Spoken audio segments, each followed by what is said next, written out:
If a baby dies and is baptized and goes to heaven, does he remain a baby in heaven? What about miscarriages? And do those unborn babies go to heaven? Wow. All right, here's the super tough part of this question. And you should know this when you're talking to people about spiritual things, that rarely are questions ever just for here. Right? Mom and Dad, if your teenager asks you a spiritual question, it's probably not because they woke up one day curious about some random spiritual thing. Like something's going on in their heart, their life. And so I want to honor the emotion that probably comes with this question. Someone who lost a baby, someone who's dealt with a miscarriage. What does the Bible say about that? Here's what the Bible says about that.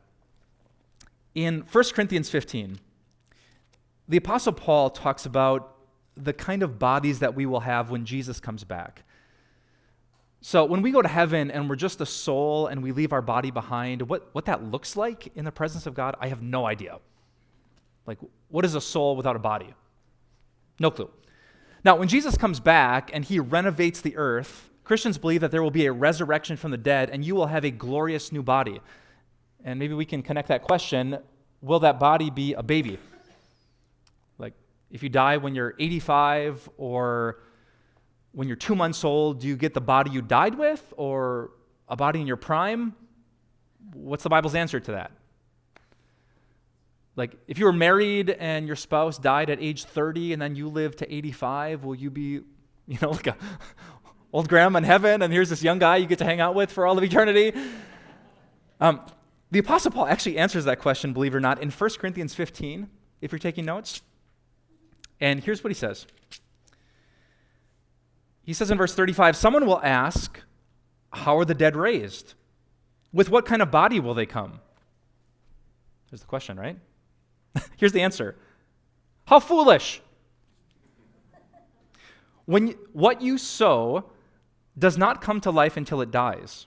When you sow, you do not plant the body that will be, but just a seed, perhaps of wheat or of something else. But God gives it a body as he has determined, and to each kind of seed he gives its own body. My simple answer to the question is, whatever happens when that day comes is going to be so incredible. I mean, think about that. If you have these beautiful flowers you're growing in your garden, on your back patio, let's say beautiful roses that are just coming to full bloom, and someone asks you, where did those roses come from? And you could show them the crusty, cracked, brown little bulb that you put into the soil, would they believe you? Like, wait, this beautiful flower came from that thing? And Paul's analogy that the bodies that you and I have right now are like the cracked little bulb, that when Jesus comes back is going to be so glorious that people wouldn't even believe it unless they saw it. So I'm not exactly sure our age, what we will look like. I just know from 1 Corinthians 15:35, it's going to be really, really good. Now, what about the tougher question? What about miscarriages? Do those unborn babies go to heaven? The answer is the Bible says nothing about that. Here's what we do know. We do know that babies need to be saved. Psalm 51:5, King David confesses, surely I was sinful from birth. Because Adam and Eve fell into sin, everyone that comes after them from conception has an issue that needs to be fixed by God. Now, how do we fix the problem of sin? Well, God in his word gives us three answers: through the Bible, through baptism, or through the gift of communion.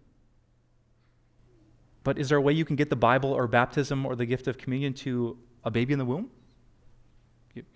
You can't. So we can't do anything to fix that problem, which means when there is a miscarriage or a stillborn or a child passes away, we entrust that child into the hands of God. And here's the best news. God never messes up. All right, so those of you who have lost a child and you're worried and you're wondering, let's just step back for a second and remember, God never messes up. Like, I don't know how it works. There's no passage for us to figure it out, but God is purely good. He's never evil. He's never wrong. He never lacks compassion or patience or gentleness or kindness or love. So all of those children are in the hands of a God who makes no mistakes. So we don't have to worry. He's a God who's good, and he always does what's right.